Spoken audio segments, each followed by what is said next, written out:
कुठलं एकही क्षेत्र या देशातलं नाही आहे ज्याच्यामध्ये पंतप्रधान मोदीजींच्या निर्णयानं बदल झालेला नाही, क्रांती झालेली नाही.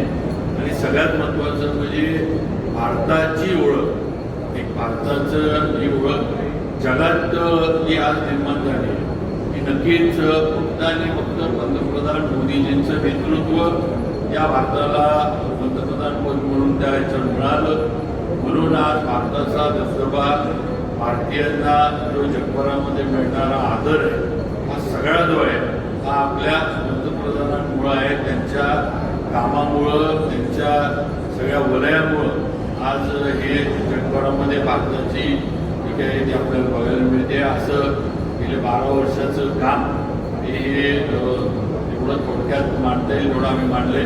पण याच्यापेक्षा पण फार मोठं काम पंतप्रधान मोदीजींचं आहे, चालू आहे.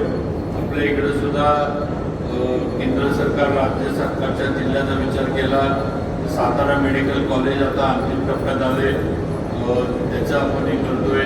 बाकी आपले सैनिक स्कूलचं नूतनीकरण दुसरा टप्पा आता त्याचा सुरू झाला आहे.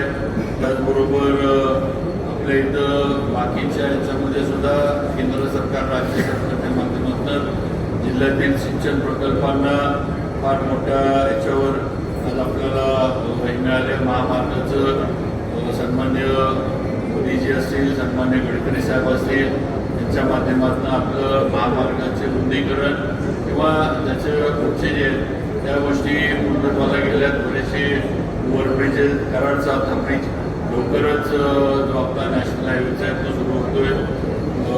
अजिंक्यतारा आपलं साताऱ्यातलं प्रकल्प असेल, किल्ल्याचा, तारा राणींची, शाहू महाराजांची, येसुबाईंची समाधी असेल, याला दिलेला निधी असेल, अशा अनेक खंडाळा टनल हे आज आपला एक टनल ओपन झाला आहे.